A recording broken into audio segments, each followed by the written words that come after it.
যখনই সুযোগ পাবো ভালো খেলার চেষ্টা করব।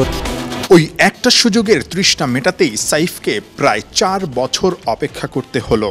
এশিয়া কাপের দলে একমাত্র চমকের নাম সাইফ হাসান। টেস্ট ক্রিকেটারের তকমা গায়ে লাগা এই ওপেনার টি-20 দলে আবারও ডাক পাবেন নিজেও হয়তো ভাবেননি। কিন্তু গাজী আশরাফ হোসেনের সিলেকশন প্যানেলের ভাবনায় সাইফ ছিলেন ঠিকই। না, ওপেনার হিসেবে না, মিডল অর্ডার পজিশন আর তার স্পিন বোলিং মাথায় রেখেই সিলেক্টরদের এমন সিদ্ধান্ত। একটা কুশন সর্ট অফ বোলার্সের দরকার ছিল, সেটার একটা পারপাস, তার থেকে সেটা 1 ওভার 2 ওভারের একটা পারপাস তিনি মিট করতে অ্যাড্রেস করতে পারবেন। নাম্বার 4, 3 অথবা যদি ওপরে নতুন বলে 1-2 জায়গায় আমার কোনো প্লেয়ার লাগে, তো সেই আলোকে সাইফ হাসানকে আমরা দিকে চোখ ছিল।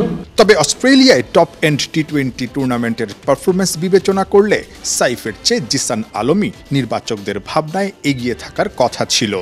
6 ম্যাচে 250, স্ট্রাইক রেট প্রায় 140। যেখানে সাইফ হাসান সমান ম্যাচে করেছেন 132 রান, স্ট্রাইক রেট মাত্র 121। আমরা জিসানের দিকে নজর রাখছি। I think he need to take little bit of time to be matured and get ready for international cricket. আমরা কাউকে খুব ইজি এক্সেসও দিতে চাচ্ছি না, যাতে তাকে খুব তাড়াতাড়ি আবার বিদায় করতে হয়। সাইফ হাসানের সঙ্গে নুরুল হাসান সোহানও উড়ে আসবেন অস্ট্রেলিয়া থেকে টি-20 দলের সঙ্গে যোগ দিতে। ওই অস্ট্রেলিয়াতেই 2022 বিশ্বকাপে সবশেষ টি-20 খেলেছিলেন ভারতের বিপক্ষে। একদমই আহামরি না সোহানের টি-20-র সাম্প্রতিক পারফরম্যান্স। তাই প্রশ্ন আসে, সোহান শুধুই কি ব্যাকআপ ক্রিকেটার হিসেবে এশিয়া কাপের দলে?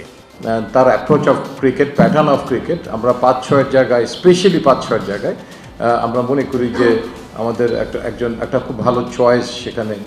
যেমন জাকির আলীর একটা আঘাত পেয়েছিল শ্রীলঙ্কা সিরিজে, সো দ্যাট সেই ব্যাকআপের ক্ষেত্রে আমরা এই মুহূর্তেই তাকে সেরা মনে করছি।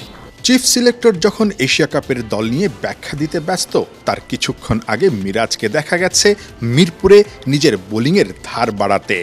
মিরাজের সব ফোকাস বাকি 2 ফরম্যাট ঘিরে।